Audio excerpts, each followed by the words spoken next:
ரமீஜா PV அப்படிங்கிறவங்க திருவாரூர்லேருந்து கேட்குறாங்க. திருவாரூர் மாவட்டம் நீடாமங்கலத்திலேருந்து கேட்குறாங்க. அஸ்ஸலாமு அலைக்கும் வரஹ்மத்துல்லாஹி வபரகாத்துஹு. இறந்துவிட்ட பெண்ணின் ஜனாசாவின் முகத்தை அந்நிய ஆண்கள் பார்க்காதவாறு மறைக்க வேண்டுமா? இறந்துவிட்ட மனைவியின் ஜனாசாவை கணவன் தொடுவது ஹராமாகுமா அப்படின்னு சொல்லி கேட்குறாங்க. 2 கேள்வி கேட்குறாங்க.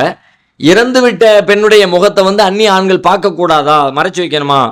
உயிரோடு வாழும்போதே மறைக்கணும்னு மார்க்கம் சொல்லலை.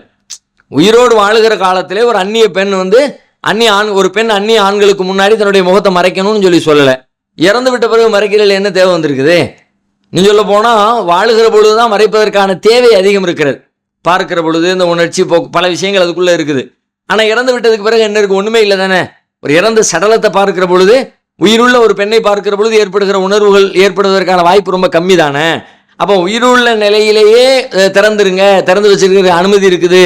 திறந்த நிலையிலேயே நீங்கள் உலகத்தில் புழங்குங்க அப்படின்னு மார்க்கம் சொல்லுதுன்னா, மூத்தா போன பிறகு முகம் திறக்கிறதுல எந்த ஒரு தடையும் மார்க்கத்தில் இல்லை. தாராளமாக முகம் திறந்திருக்கலாம், தப்பு கிடையாது. அது அந்நியான்கள் பார்க்கவும் செய்யலாம், மார்க்கத்தில் எந்த தடையும் கிடையாது.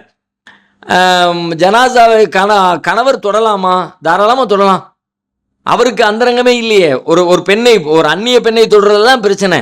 உயிரோடு இருக்கிற பொழுது யாரை அவர் தொடுவதற்கு அனுமதி இருக்குதோ, எந்த நிலையில் தொடுவதற்கு அனுமதி இருக்குதோ, இறந்த பிறகு அவர்களே அந்த நிலையில் தொடுவதற்கு அது ஒன்றும் மார்க்கத்தில் குற்றமாகாதானே. அப்படி தொடுவது, தூக்குவது, பார்ப்பது, குளிப்பாட்டுறது கூட பொதுவாக ஆணை தான் குளிப்பாட்டணும், பெண்ணு தான் குளிப்பாட்டணும்லாம் சட்டம் இல்லை. ஆனால் என்ன, ஒரு அந்நிய பெண்ணுடைய உடலை ஒருத்தர் பார்க்க முடியாது, ஒரு அந்நிய ஆணுடைய உடலை மறை உறுப்புகளை பார்க்குற ஒரு சூழல் பெண்ணுக்கு ஏற்பட்டுறக்கூடாது அப்படின்னா குளிப்பாட்டும்போது அதெல்லாம் ஏற்படும் தானே. கணவன் மனைவிக்கு இடையில அந்த மாதிரி அந்தரங்கங்கள் ஏதும் இல்லாத காரணத்தினால அவங்க குளிப்பாட்ட கூட செய்யலாம். மார்க்கத்தில் ஒன்றும் தடை கிடையாது. எனவே இறந்து விட்ட மனைவியை தொடுவது, அவர்களை குளிப்பாட்டுவது, அவர்களை தூக்கி செல்வது, அவருடைய முகத்திலே முத்தமிடுவது கூட நபி ஸல்லல்லாஹு அலைஹி வஸல்லம் அபூபக்கர் சித்திக் முத்தமிட்டாங்கன்னு ஹதீஸ்ல பார்க்குறோம்ல. அப்படியான ஒரு ஸ்பரிசம் என்பது மார்க்கத்தில் குற்றமாக ஆகாதுங்கிறத புரிஞ்சுக்கலாம்.